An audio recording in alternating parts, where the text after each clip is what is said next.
तो महाभारत का युद्ध हुआ था तो वो कहते हैं भी बहुत ज्यादा बड़ा था। बहुत ज्यादा क्या था? बड़ा। कि उसमें चेरवंश भी पार्टिसिपेट करने के लिए आता है। चेरवंश की तरफ से जो एक्चुअली पार्टिसिपेट करने आया था वो कौन था? उदयन चेरल या उदयन चेरल। इसको जेरल को एक्चुअली चेरल भी बोलते हैं, तो चेरल भी लिख लेना साइड में।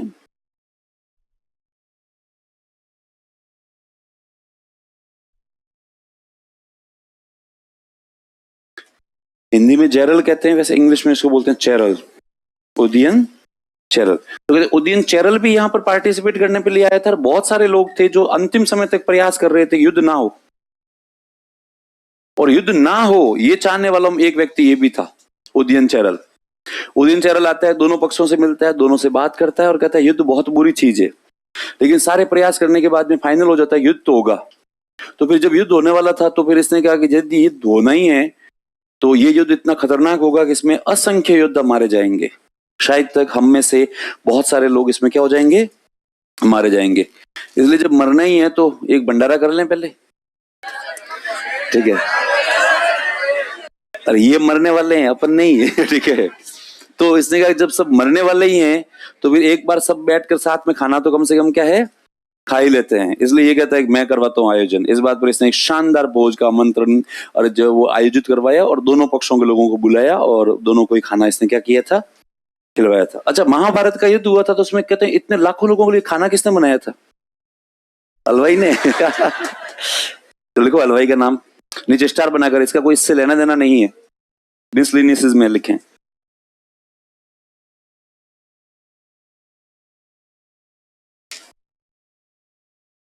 ठीक,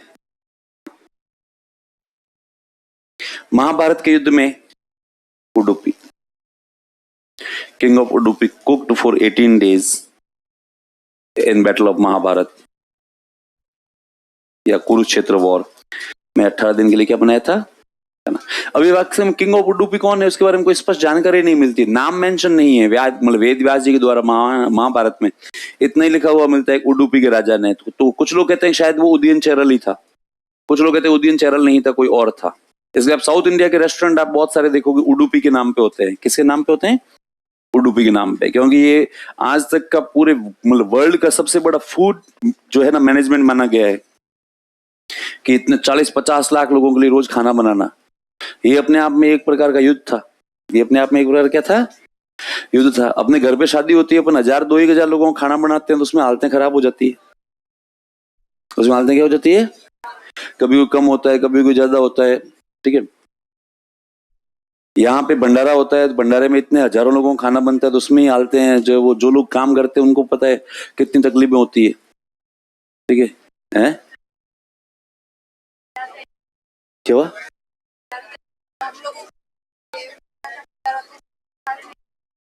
अच्छा, ऐसे कहते हैं क्या? भंडारे बंद कर दिए। भंडारे क्या है? बंद कर हैं? जोधपुर वाले करते हैं, अलग बात है। इतने नहीं करते वो भी, कोई मतलब अपने भी तो अभी कब हुआ? कोई 2-1 महीने पहले ही तो हुआ था। इंडिया में विशेषकर अपने कल बात हुई थी, तमिलनाडु का बहुत बड़ा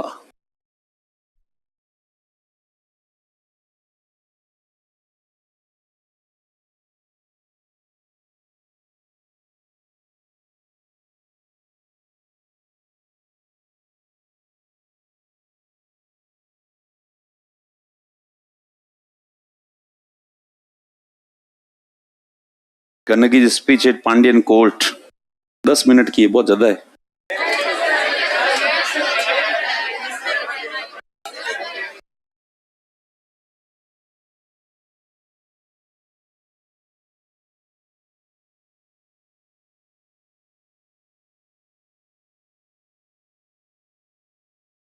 विभिन्न प्रकार के धार्मिक कथाओं से भरा पड़ा है। उन्हीं में से एक कथा है शिलप्पदिकारम काव्य में वर्णित कन्नगी और कोवलन की कथा। ये महान काव्य संगम काल में लगभग 2000 वर्ष पहले पहली सदी में एक जैन राजकुमार इंडिगो अडिगल के द्वारा लिखा गया था। इस काव्य की गणना तमिल साहित्य के 5 सबसे बड़े महाकाव्यों में की जाती है। अन्य काव्य हैं मणिकमेलाई जो कि 5वीं सदी में लिखा गया था, कुंडल केची जो कि 5वीं सदी में लिखा गया था, वलयापति जो कि 9वीं सदी में लिखा गया था, तथा शिव का चिंतामणि जो कि 10वीं सदी में लिखा गया था। शिलप्पदिकारम का अर्थ होता है पायलों की कथा, और ये नाम इसे इसलिए दिया गया क्योंकि इसमें कन्नगी के पायलों का बड़ा महत्व है। प्राचीन काल में चोला राज्य के बंदरगाह पुहार में एक धनी व्यापारी रहता था जिसका नाम था माकटुवन। उसका एक पुत्र था जिसका नाम था कोवलन। उसका विवाह पुहार के ही निवासी एक अन्य धनी व्यापारी मनाइकन की पुत्री कन्नगी से हुआ। प्रारंभ के कुछ वर्ष उन्होंने बड़े प्रेम और प्रसन्नता से बिताए।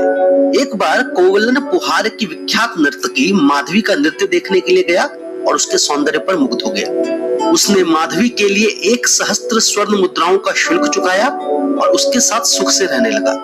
उसकी पत्नी पतिव्रता कन्नगी ने उसे कई बार वापस आने को कहा, किंतु माधवी के मोह जाल में फंसा कोवलन वापस नहीं लौटा।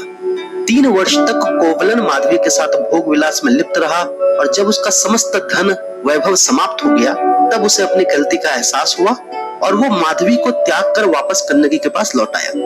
इससे व्यथित होकर माधवी अपना समस्त धन लेकर कोवलन के पास आई और उसे वापस चलने का अनुरोध किया, किंतु कोवलन ने वापस जाने से मना कर दिया। इतिहासकार बताते हैं कि माधवी उसके पश्चात कई वर्षों तक एकाकी रही और उसके पश्चात उसने बौद्ध धर्म अपना लिया और सन्यासिन बन गई। दूसरी तरफ कोवलन का सारा धन समाप्त हो चुका था और इसी कारण उसने मदुरई जाकर नया व्यवसाय शुरू करने का निश्चय किया।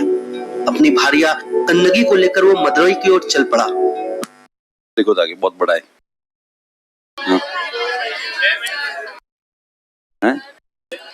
अरे 6 मिनट बहुत, पर वही वाली बात है जो मैंने आपको बताई है, इसमें ज्यादा कुछ है नहीं। इससे बढ़िया वो देख लो यदि आपको देखना ही है तो।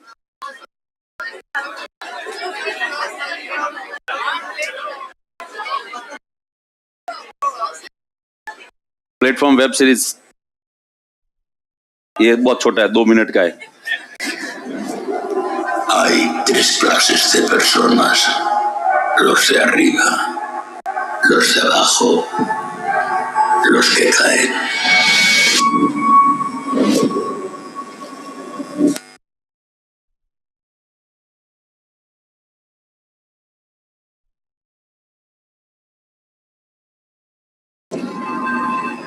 गुड मॉर्निंग पड़ोसियों, एक और महीने के लिए फंस गए। दिन में एक बार खाने का प्लेटफॉर्म नीचे जाएगा। चुनी हुई डिश खाने के लिए हमारे पास कुछ ही वक्त होगा। तो ट्रेड डिश जो दिल करे सब मिलेगा।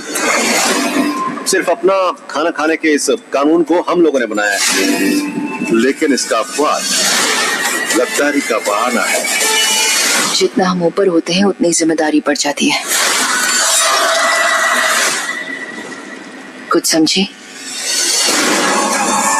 तुम जंगलियों की तरह दूसरों के खाने पर टूटोगे नहीं, जिससे नीचे वालों तक खाना पहुंच सके। इसका स्वाद तो वाकई लाजवाब है। मुझे खाना खाए हुए पूरे 2 दिन बीत चुके हैं। तुम्हें पता है ना मैं यहाँ क्यों आया था? और अब मुझे पिज्जा चाहिए। एक चुना हुआ शख्स आया, दागीन बाबी। चुने गए लोगों में से दागीन बाबी सबसे सख्त है। कानून को बदलते नहीं, उसका पालन करते हैं, चाहे उसके लिए किसी की जान ही क्यों न लेनी पड़े। मुझे भागना होगा। दर्द से बचना चाहती हो तो हमारे साथ आ जाओ। और उन्हें सिर्फ डरा कर ही रोका जा सकता है। हम उन्हें भेजेंगे दहशत का एक संदेश।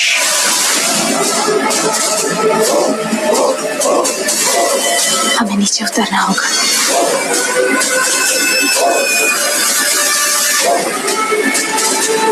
कोई नहीं बचेगा।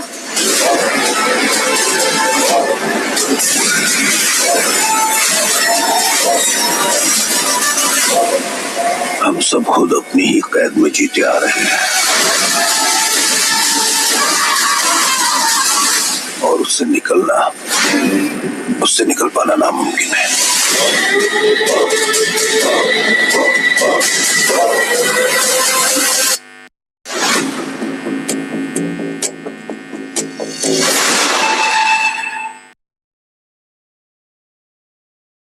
हाँ, अरे बहुत अच्छा है ये। मतलब ये जो देखा हुआ है किसी का पूरा कोरिया की वेब सीरीज नहीं देखते? चलो आपने अरे नहीं देखनी वेब सीरीज, पढ़ो। ठीक है? तो शैन गट्टू इसने पत्नी पूजा क्या की थी? आरंभ की थी। फिर देखिए नेक्स्ट, चोल वंश। चोल वंश का उल्लेख है। ठीक है, तो चोल डायनास्टी है। चोल वंश को अपन दो बार पढ़ते हैं। पहले ये चोल है, इनको पूर्व के चोल कहते हैं या पहले के चोल कहते हैं, और इंग्लिश में बोलते हैं अर्ली चोल। क्या बोलते हैं इनको? अर्ली चोल। फिर इनका चोलों का पतन हो गया।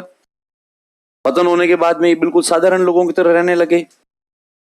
फिर ये लोग वापस प्रोग्रेस करते हैं, प्रोग्रेस करके सामंत बन जाते हैं, और फिर वापस प्रोग्रेस करके सामंतों से वापस शासक बन जाते हैं। पर इस पूरी प्रक्रिया में इनको लगभग 700-800 साल लग गए। इसलिए चोल वंश अपन दो बार पढ़ेंगे, एक बार अभी और एक बार फिर वापस सेकंड टाइम पढ़ेंगे, जब ये पूरा प्रोसेस पार करके वापस क्या बन जाएंगे? ये शासक बन जाएंगे। ठीक है, इनका एम्बलम शुरू से ही बाघ रहा। पहले वाले चोल थे, उनका भी एम्बलम बाघ है, और बाघ वाले चोल है, उनका भी एम्बलम क्या है?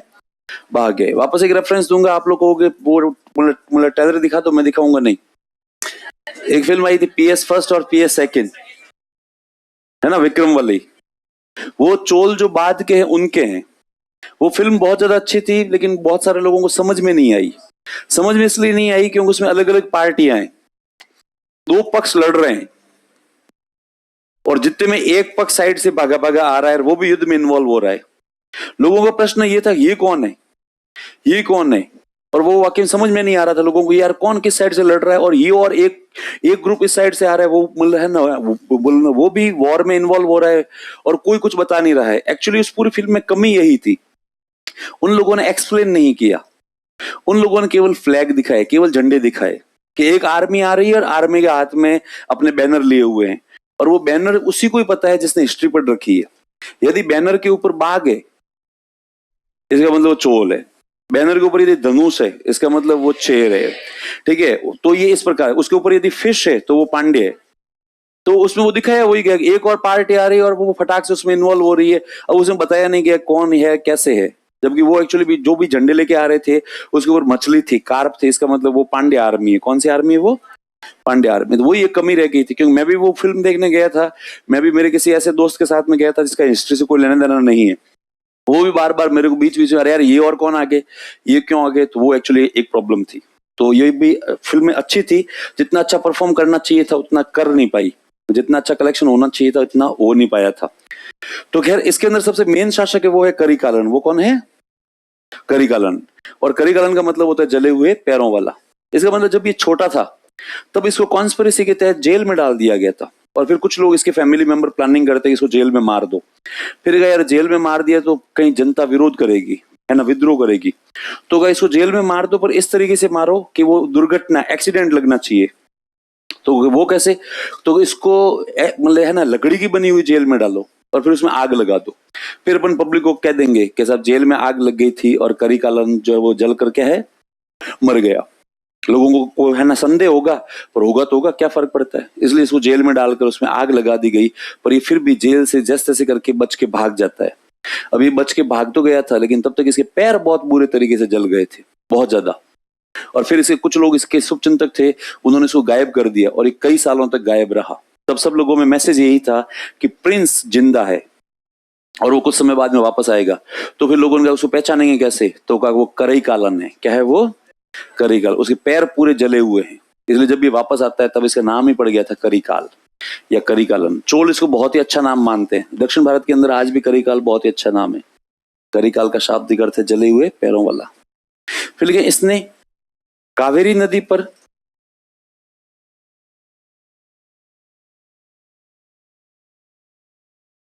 ग्रैंड एनीकट का निर्माण करवाया। He got built Grand Anicut on Kaveri River. He got built, he got constructed Grand Anicut on Kaveri River. इसने कावेरी नदी पर ग्रैंड एनिकट का निर्माण करवाया। लिखें, यह विश्व, अभी बताओ, लेकिन यह विश्व का सबसे पुराना बांध है. It is the oldest dam of the world.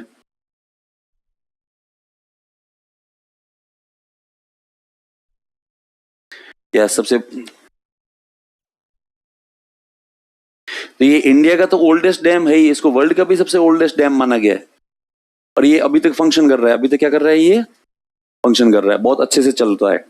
और ये दक्षिण भारत के अंदर बीच में बहुत ज्यादा चर्चाओं में रहा था, क्योंकि ये 2100 साल पुराना कोई डैम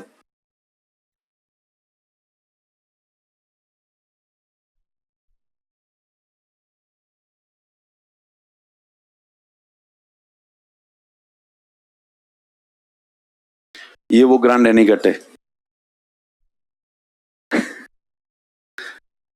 ठीक है, तो ये 2100 साल पुराना है, लगभग 2000 साल से भी ज्यादा पुराना है. और ये अभी तक फंक्शन कर रहा है. इसको कोई छोटे मोटे रिपेयर की भी आवश्यकता नहीं पड़ी है. केवल ये बनने के बाद में इसको केवल कुछ कलर वलर करवाते हैं, बाकी ये ऐसे कैसे काम क्या है कर रहा है.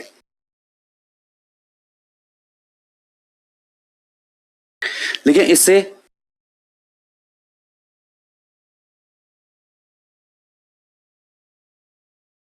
कलानई बांध कहा जाता है. इसे कलानई बांध कहा जाता है.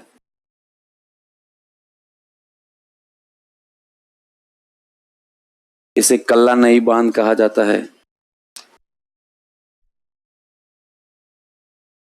It is called Kallanai dam.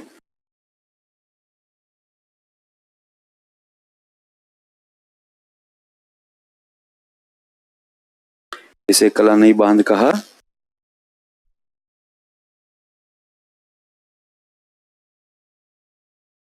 South India में ये ठीक है. जो कोई पुरानी कहानी होती है, पुरानी कोई भी चीज होती है, वो यदि न्यूज में आती है तो वो उसी कहानी को थोड़ा मॉडर्न बनाकर उसके ऊपर एक फिल्म बना देते हैं. जैसे ये जो कलानई डैम है, इसके ऊपर भी एक फिल्म बनी हुई है. इसकी रजनीकांत वाली, क्या नाम था, लिंगा.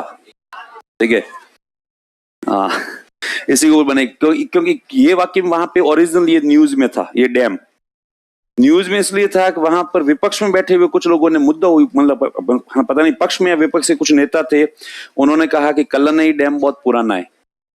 ये 2000 साल से है ना ज्यादा पुराना है और ये बहुत बड़ा खतरा है, इसलिए इसको हटाकर हमें एक नया डैम बनाना चाहिए. और जो नया डैम था वो कोई हजारों करोड़ों का प्रोजेक्ट था, कैसा उसमें इतने करोड़ रुपए लगेंगे. अब तो है ना, कुछ लोगों ने कहा कि ये डैम बिल्कुल सही है, कुछ लोगों ने कहा कि डैम पुराना है और ये खतरा है, कभी भी फूट सकता है और हजारों लोग मर जाएंगे, इसलिए इसको तोड़कर पूरा एक नया डैम बनना चाहिए. अब ये जब बात चल रही थी तो ये अक्सर वहां पे न्यूज में है ना रहता था.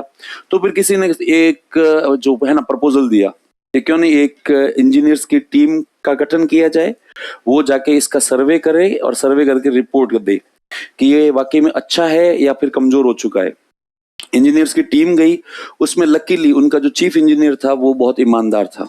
उसने जो रिपोर्ट बनाकर दी उसमें उसने कहा कि ये डैम बहुत ही मजबूत है और इतना मजबूत है कि इतना मजबूत डैम अपन वापस दोबारा नहीं बना सकते. उस इंजीनियर को शायद तक मतलब खरीदने का प्रयास किया होगा, रिश्वत देने का प्रयास किया होगा, उसने नहीं दी.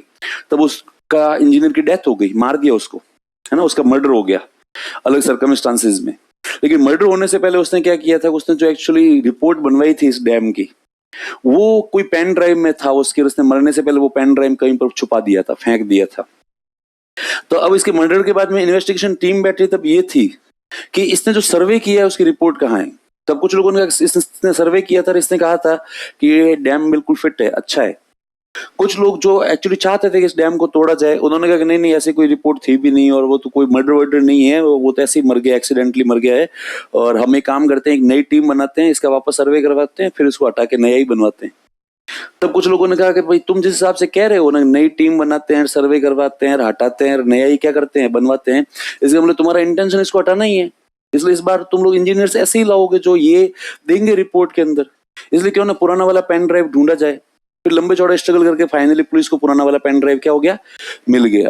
और उसके अंदर था ये जो कंक्लूजन था कि ये डैम बहुत अच्छा है और आज तक ये इंजीनियरिंग का मार्वल है. क्या है ये मार्वल है कि इतना अच्छा डैम बनाया हुआ है कि 2000 साल से इसके अंदर कोई क्रैक नहीं है, इसके अंदर कोई भी मतलब इसको रिपेयरमैन की आवश्यकता नहीं। इतने बड़े बड़े ब्लॉक से इसको बिल्कुल फिट करके बनाया गया है, इसलिए इसको तोड़ा जाना नहीं चाहिए।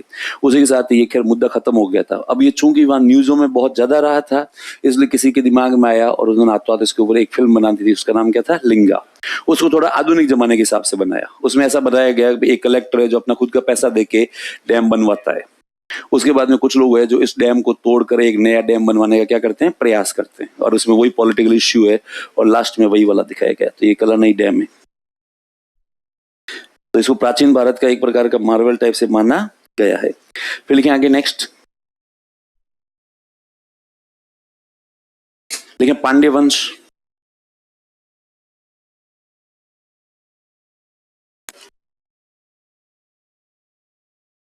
अरे आप में से कुछ लोग एनीकट, एनीकट नहीं पता होता क्या?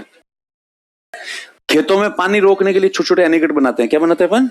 छोटे छोटे एनीकट, छोटे छोटे स्लॉप टाइप से बनाते हैं। डैम खैर बहुत बड़ा हो जाता है। तो लिखें पांड्य वंश।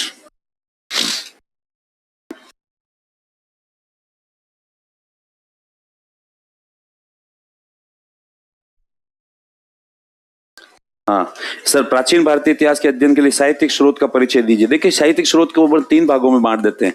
आप में जिसने पूछा है प्रश्न कि एक तो अपने यहाँ पर जो भी है ना धार्मिक साहित्य है, उसके बाद सेकंड नंबर आता है गैर धार्मिक साहित्य, और थर्ड नंबर आता है विदेशी साहित्य, फॉरेन ट्रेवलर्स। तो उनकी जो जो किताबें आपको याद कर मतलब आ रही है, उनको सबको इसमें क्या करना पड़ता है, लिखना पड़ता है। सर उदयन किसकी तरफ से युद्ध लड़ रहा था, पांडव या कौरव? इसकी कोई ज्यादा जानकारी नहीं है। सर अशोक की माँ का नाम धर्मा क्यों था? अब इसमें ये क्या प्रश्न है, नाम रख लिया घर वालों ने। चलो आज के लिए इतना बहुत, आगे बढ़ेंगे कल।